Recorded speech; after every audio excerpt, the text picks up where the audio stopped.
um, from getting better, from doing what we want and improving. And one of the things I think when we think about habits, we think about our goals. And the hard thing about thinking of our goals is usually when we start thinking about this type of stuff, we think at the beginning of the year. And we think about those common things like, oh, I'm going to work out 5 days a week for an hour a day, or I'm going to lose 20 pounds. And what happens is we think about those, but they're kind of vague. And we don't really think about the process. We focused on the goal. So it's really important that as we take a look at our habits and we take a look at our goals, is that we can kind of do small incremental continuous improvements. Small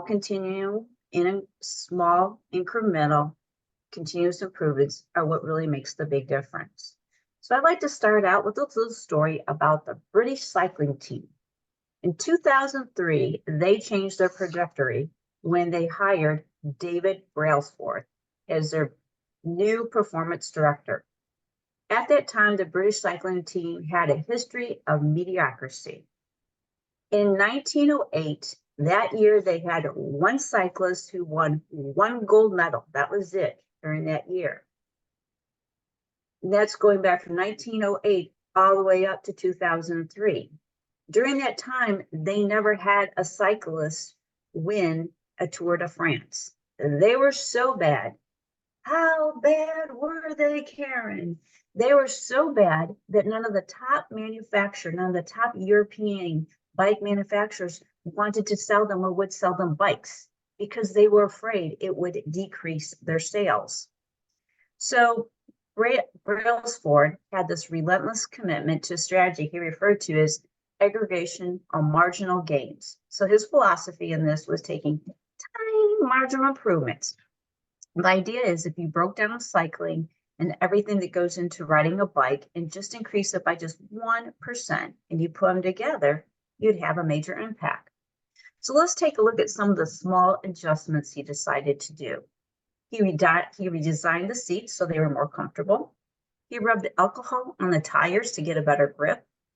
He had the riders wear electronically heated suits over the shorts to maintain an ideal muscle temperature. I did not realize there was an ideal muscle temperature, but clearly there is. He used biofeedback monitors to see how a rider responded to a workout, which makes sense. They tested various fabrics and wind tunnels, and then they had their riders change from the winter suits to summer suits. They looked at different massage gels to see which one had the best and the quickest recovery time. They hired a surgeon. This one kind of shocked me. They hired a surgeon to teach the cyclists how to properly wash their hands so they could reduce illnesses and colds and things like that they got. Obviously, they looked at pillows and mattresses to get the best night's sleep. They painted the inside of the truck white. So when they brought the bikes in to take care of them, they could see dust or little things that might help slow them down. Did these little teeny tiny improvements make a difference? Esther, do you have a question? So your sound is faded. So I don't know if you need to lean in when you're speaking. So we could hear you, but it's very faint. I think I'll be better now. Thank you for telling me that. I appreciate it. You're welcome. That works better. Thanks. Thank you. Sorry for the interruption. No, I'm glad you did. Thank you. So you have to take a look. Did those tiny little things add up? 5 years later, they took 60% of the medals at the Olympics. In addition to that, they went ahead in the next 10 years, 5 of the Tour de France's were won by British cyclists.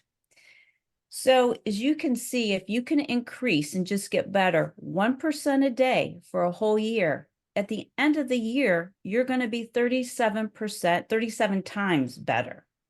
Now, that's the good news. The converse of that is if you're declining by 1%, at the end of the year, you'll go down to almost 0. And so again, when we think about our habits and we think about our life, I think sometimes we think about just our profession. We don't think about our personal life. We don't think about our relationships, and we don't think about our spiritual life.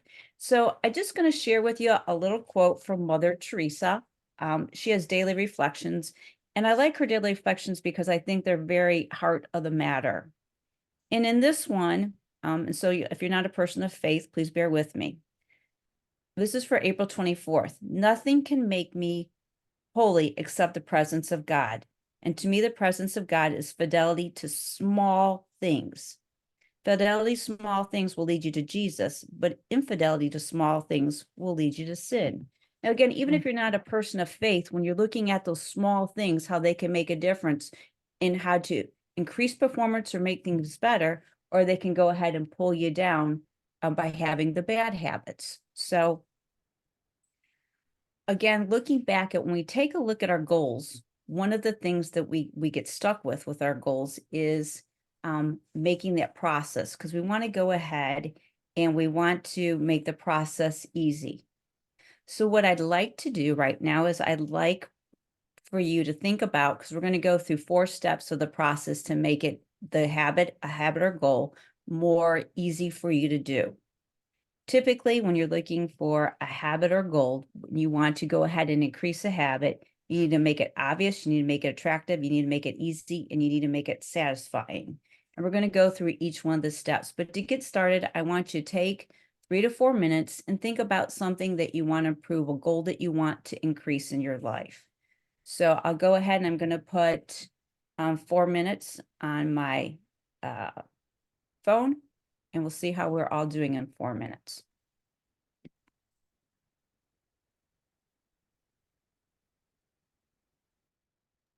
So we're picking a habit or we're picking a goal, something we want to increase, correct? Correct. We're going to pick a goal and we're going to make it into a habit. Yes. Gotcha.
Okay, we got about 1 more minute.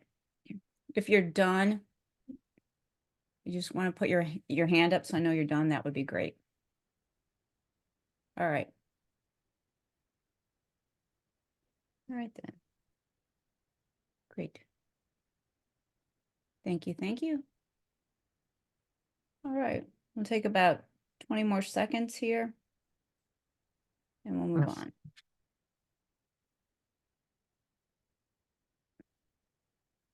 All right.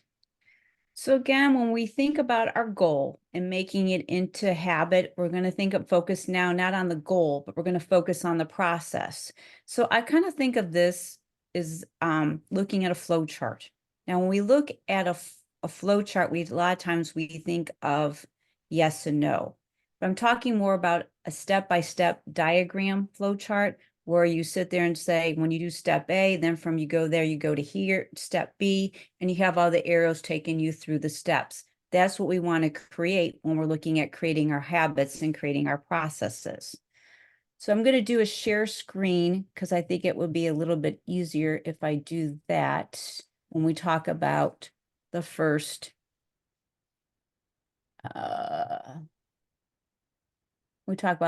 thing. So the first thing that we want to do to create a good habit is, I need to go to the next one. Sorry. Is we need to make it obvious. So one of the implementation tools and intentions that you want to use is say, I will do this behavior at this time in this location. So for example, you might say, I will exercise for 1 hour at 5 p.m. at ABC Gym. Again, that's basically what you're doing is you're saying when in situation X arises, I will perform response Y. So the second one is using habit stacking. And this is what you want to do as much as possible. So you're looking at a current habit and then attaching a new habit onto it. So for example, you might be saying, after I pour my morning cup of coffee each day, I'm going to meditate for 1 minute. So the key is to tie a new behavior or a new desire to something you already do each day, again, to get that moving forward. The next thing is to design your environment. Make the cues of good habits obvious and visible. And they do this the best usually in your grocery stores about making it obvious. They make things obvious in the grocery store because when you go down an aisle, the higher price point items are usually right at eye level. They're easy to reach. If you want something like your generics or those products, you usually have to look at them lower. They're on lower shelves. They're a little bit harder to find. So grocery stores are really do that well. For me, a personal example would be I take some calcium supplements, and so I take them at lunch. So my medication, my environment is right by where I fix my lunch. But I have one pill that I have to take only once a week, and I have to take it on an empty stomach. So I keep that one in the bathroom. Why? Because the first thing I do when I get up in the morning is I go to the bathroom, wash my hands, and on that day of the week, it's sitting right there. In fact, what I do is the night before, I take the pills and I put them on under my glasses because I usually do it on Purple Life Day. So I get up, go to the bathroom, wash my hands, take my pills right there. My glasses is there. So I have to take it to put my glasses on. It's an empty stomach. And then I can go to the Purple Life meeting. So again, that's just kind of show you how you can go ahead and do that. So what we're going to do now is we're going to take just another like 3 minutes. And I'm going to have you take a look at that goal. Now, how can you make it obvious? Think about the process. What can you do to make it obvious?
All right, just a few more seconds and then we'll move on.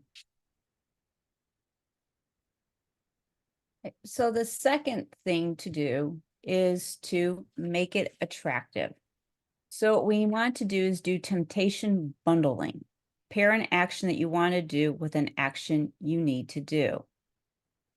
So I use the information I'm getting this from is from James Clear book, Atomic Habits. And he uses this one example in the book that I find kind of funny, so I have to share it with you guys. But one of the examples is someone wanted to exercise more, but they found themselves watching a lot of Netflix TV. So what this very ingenious person did is they hooked a stationary bike up to the Netflix TV, to their TV. So they had to maintain a certain speed pedaling.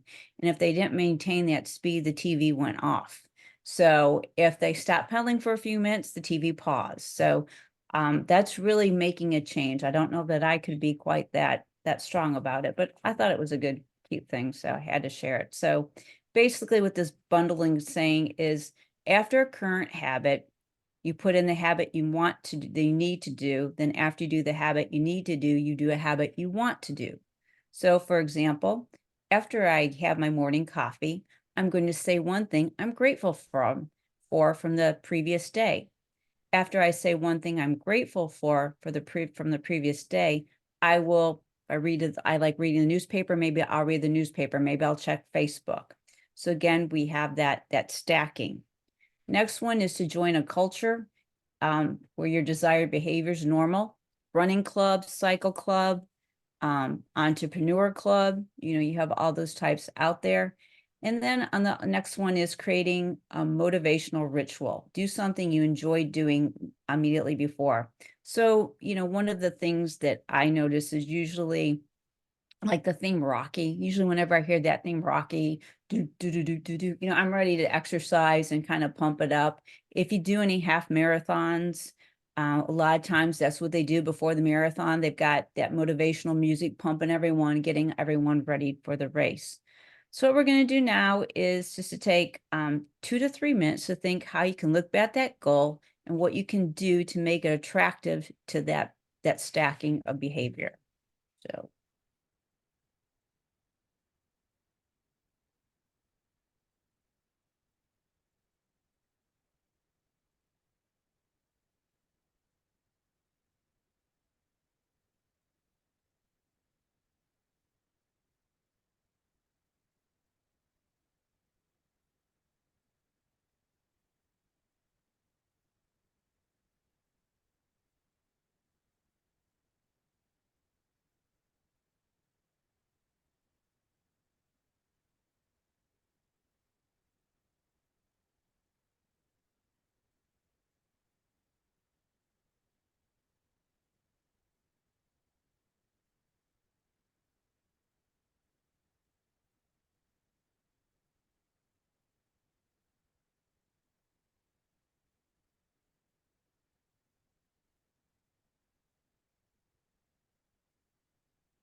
All right, let's go ahead and go on to step 3.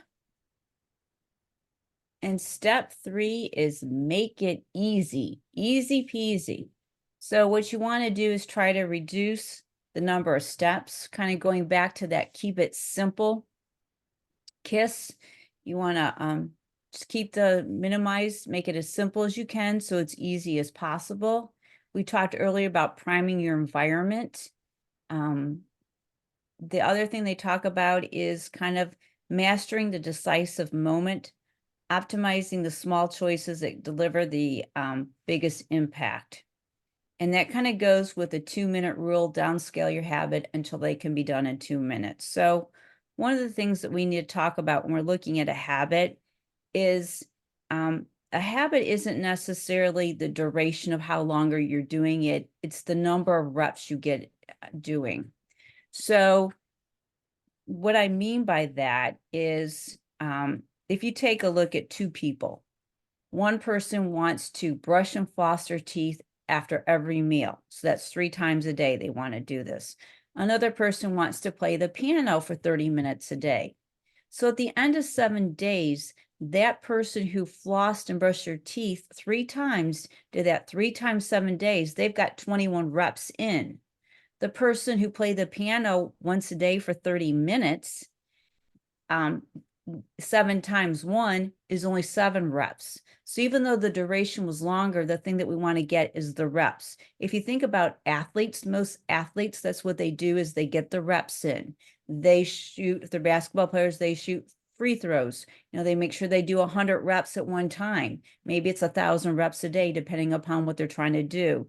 So we want to look at more about getting the reps in and making it as small as possible. So that's where the kind of the 2-minute rule is. Let's say you want to be a writer. That might sound familiar to some of you. If you want to become a writer, saying I'm going to write a page a day when you haven't written before might be too much to make sure you're doing it every day. So you might want to break it down to I'm just going to write 1 sentence a day. Because if you write 1 sentence a day, even though at the end of the week you only have 7 sentences, you put that habit in place 7 times. You've got that in place. The same thing for sometimes people who want to read before they go to bed. I'm going to read an hour. Well, if you normally don't read at all, trying to read an hour before you go to bed, that's a lot. So if you just make it simple, I'm going to read 1 page. Chances are you might read another page, you might read a couple pages, you might write a paragraph. But the idea is to get that reps in and keep that as consistent as possible so you can get those reps in.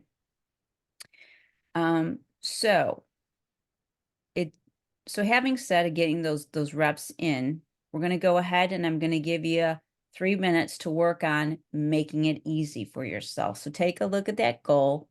And the first couple steps might be just making it easy to get you towards that goal.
A little less than a minute.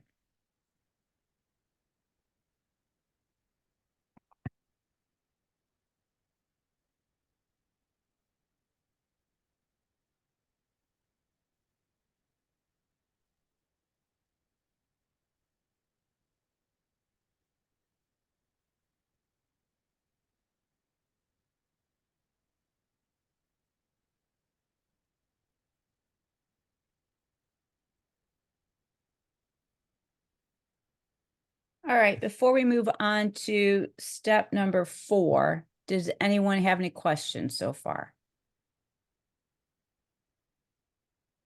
All right. All right. Step number 4 is to make it satisfying. Use reinforcements. Give yourself immediate reward when you complete the habit. So if you're going to work out, you want to take a look at what a reward could be. Maybe you like bottled water, and so you give yourself a bottled water or a calorie-free drink of your choice. You want to make sure that your reward is in line with your goal. Making doing nothing enjoyable. Again, if you're trying to decrease that bad habit, you want to enjoy the benefits. So if you're trying to not eat while watching TV, just being comfortable with doing nothing. The next part is really important, is using a habit tracker. And it's really good to use a habit tracker because what you do is you have that winning streak, and that can be really enforcing. Whether you're putting a star on your calendar or you have a piece of paper, but being able to give yourself that check mark or that habit tracker, we need that feedback. I know for myself, and I've gotten away from getting 10,000 steps a day in, but I used to be really big about tracking, making sure I got my 10,000 steps in. And there were some times, it was not uncommon, when I would look like before I go to bed, and I mean, I'd be in my bedroom, change in my closet, changing, and I'd realize I had like 9,375 steps, and I was not going to bed till I had my 10 steps in. So I'd be trying as quietly as possible to get my stepping in place so I could get my 10,000 steps in. And my husband not here as he's trying to go off to sleep. So that's a really good thing. The other thing is when you start seeing the benefits and you've been doing it for so long, it makes you not want to break the chain. So we're looking for that chain. And then you want to really be cognizant that if you break the chain once, you might have an event or something that prevents you from doing it. It's not a big deal, but you don't want to go for more than 2 breaks in the chain, because we know once you get away, then you're learning then how to not do the habit. You're losing that. So you want to get that rep back in. So I'm going to go ahead and give you 2 minutes to go ahead and to make it satisfying. And then what we're going to do is we're going to break into groups. So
So after the make it obvious step is make it attractive.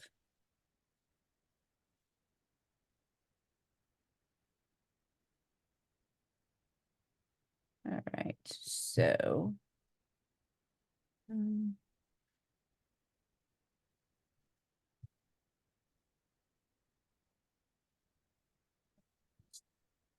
I'm gonna go ahead and go to breakout rooms. Let me go ahead and go breakout rooms.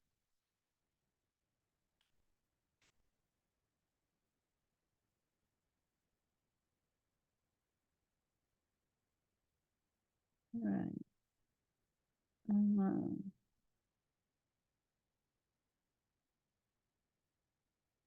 All right, I went ahead and I did 3 breakout rooms. I'm gonna do 2. It will be easier that way. So do 2 breakout rooms and then go ahead and we'll take about 6 minutes or we'll probably give you 7 to go ahead and discuss what your habit is, what your new process is. And then if you got stuck anyplace, you'll have some people to help you. So we'll go ahead and do that.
Hello, Anne.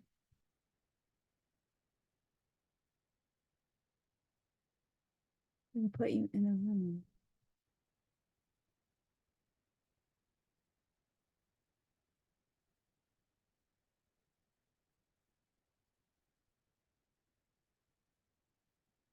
I can't hear you because you're on mute.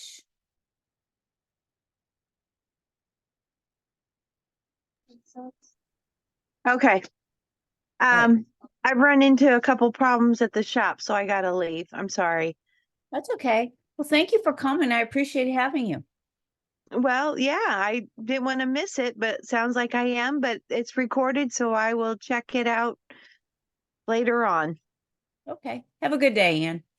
You too. Thank you. Thanks. Bye. Bye.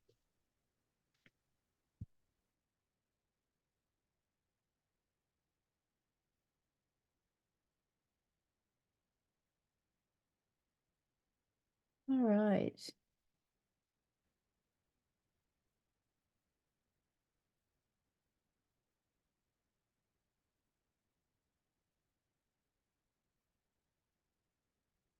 All right. 1 minute, ladies.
All right. Great. Welcome back, everyone. Thank you. So was there anything that what you guys were discussing in your groups?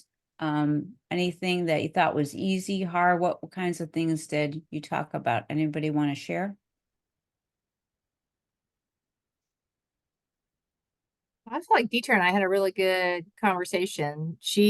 She had a goal of incorporating fitness and not just physical fitness, but sleep fitness, scheduling your not over scheduling yourself fitness.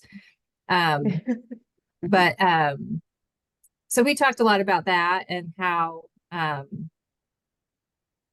liked this format.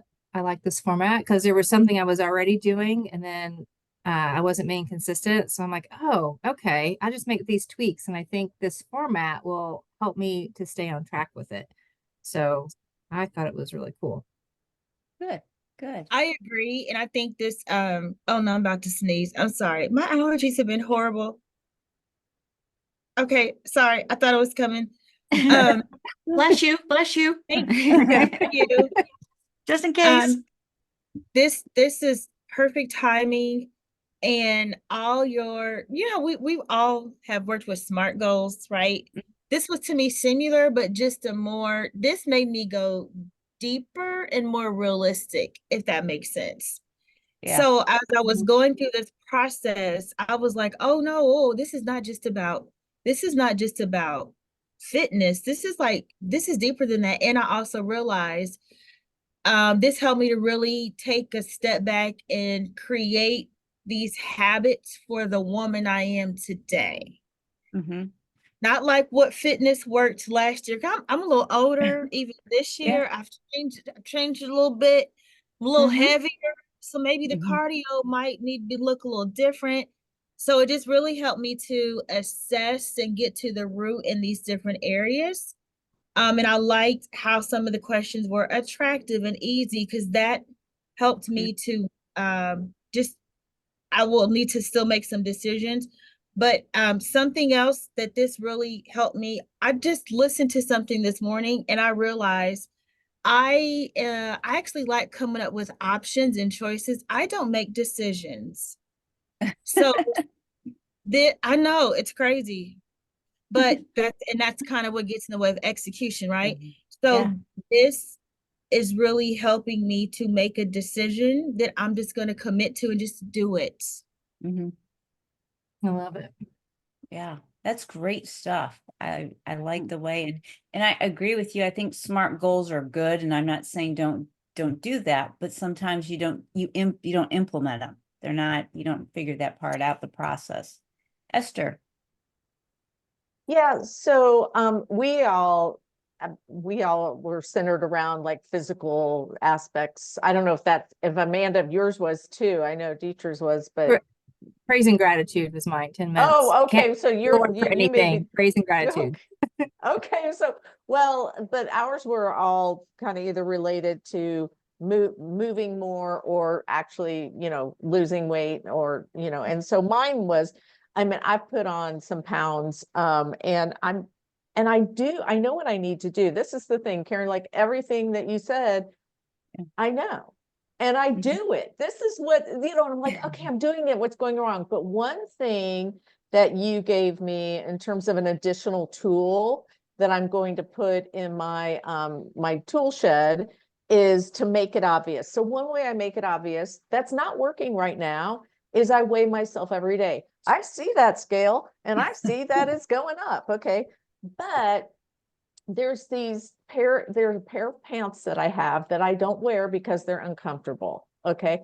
And if I just lose a little bit of weight, they will be comfortable. And I'm going to hang them up and make them obvious and put them in my closet and say, okay, so every morning when I walk in, I'm going to see those pair of pants, even after I've weighed myself, and say, okay, that's what I'm working towards. So that was really helpful, just to add something to help reinforce a habit and try to identify how can I make it better. So Yeah.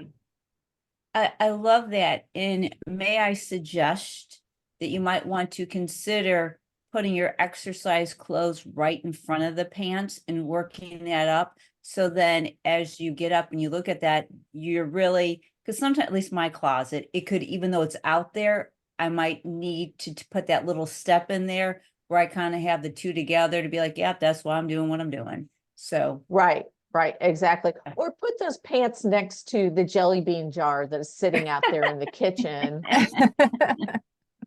that I keep on grabbing 4 jelly beans 5 times a day. And that's 20 jelly beans in a day. Okay. It's like, yeah, that 1%. So I know. Maybe cut it back to 10 jelly beans or just get rid of the stupid jelly beans. great. Anyone else? Do you have a suggestion on a husband who wants to have ice cream before bed every night? And so he's asking, do you want some ice cream? Yeah. I do my best to say no, but sometimes and then all of a sudden I'm on the habit of having ice cream with him every night. And it's like, what are you doing? Yeah. So, you could try an alternate and maybe ask them instead. Like, so for me, like at night, I do like the ice cream, like your husband, but I've substituted with decaf coffee because Oh. that way, while he's eating something, I still have something. So if you like decaf coffee, maybe what you do is Okay. ask him, instead of asking you if you want ice cream, to ask, would you like a cup of decaf? And then he can go, because you have the freedom to sit there and say, no, I'd rather have ice cream. So he's not making you feel bad, but you're just kind of changing a little bit. And then that way you still have the enjoyment of the two of you together, having a little something, something. So Yeah. just one thought. That's a Okay. good idea. And you're That kind is of a good idea. engaging him in your habit. Like instead of Yeah. asking you if you want the ice cream, he's asking you if you want. I like Yeah. that. Yeah. I like Yeah. that too. Okay, good. Good, good, good. Great. Good conversation here. Anybody else? Something else that also stood out to me too. I when we were talking about like what made it attractive, I was like, what's attractive about fitness? It's not attractive when I'm doing it. It's not attractive afterwards. And I was like, let me move on. I'll come back to that. So then I was like, ooh, what makes it easy? And I was like, oh, I love the fact that the small fitness training classes I go to, they're really close to me. And then I was like, Mhm. oh, and it's the group I'm missing group interaction. And then I also like to wear cute fitness clothes because I'm in the mirror. When I'm in the mirror, it's like I'm like in a video, whatever, like for me. Yeah. And then I was like, oh, those are things that make it attractive. Yeah. I would have I would have never, because again, I'm used to doing SMART goals. I would have never thought to even think about, is the goal attractive? Yeah. I've always, right, in SMART goals, you think about, Yeah. right, is it attainable? So is it easy? Yeah. But I like that because that aspect of attractive, like the group fitness, whatever. I'm missing community right now in my life. So I'm like, so that's even helping me to make my decision on the different fitness options. So this helped me to again make a choice in a decision. What I also love too, and I heard you say, is your outfit is motivational for you, because you are a little fashionista and you get to get a cute little workout outfit. And so, but it's good that we talk about this, because how many times do we say, you know what, I'm gonna lose some weight, then I'll buy the cute outfit. Well, Right. maybe we need to buy the cute outfit now. And then we like being cute so much, we keep going down a size and getting more cute outfits. So I like that. I like what you said. You made that connection like that. I think that's really great. So. That was a reward I started to do for myself a few years ago. I was like, so if you work out consistently, first of all, you get one cute outfit for even going. And then like every month or every another month, I would buy myself another cute workout Mhm. outfit for reward. That's a Yeah. good one. I like And that. lovely too. Yeah, very good. I like that All too. It's like sometimes I'll put a little bit of makeup on before I go work out just because I don't want to look at myself in the mirror without a little bit of makeup on. You know, I'm just like, oh my gosh. Like for me, if I don't have mascara on, it looks like I don't have eyes. Okay. So like, you know, it's like, who are you and what did you do with my friend Esther? You know, because so I'll at least put a little mascara on or something, you know, just like, and because you're right, we're looking at ourselves in the mirror, working out, Yeah. and yeah, I Mm. mean, we don't have to look all glammed up every time, but yeah, I Right. like that. But I like to see what I see, right? So, Yeah, certain colors make you feel good, certain right, Mhm. the fabric. And so right. yeah. So, and you just brought to mind, I have these pair of workout pants that I have a hole in them, and I was like, why am I mean, they're old. They're like probably 10 years old. Okay. And I'm like, why are you have, get rid of those. I'm getting rid of those too. And I'm putting those other pants out that I want to wear. Yeah. Woohoo, all right, victory lap. Wear them on a victory lap.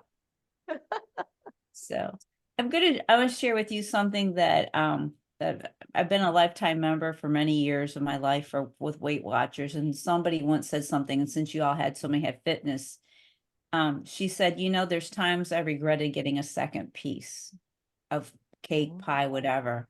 But she said, all those times I didn't want to go work out and I worked out, I've never once regretted going and working out afterwards.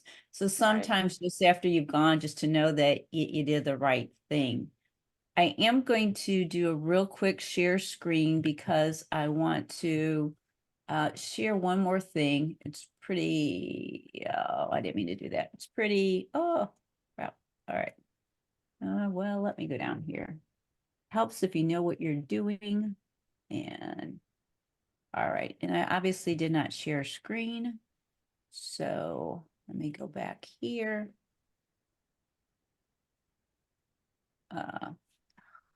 And share screen. It'll be really quick. It's a quote that I wanted to share. Share.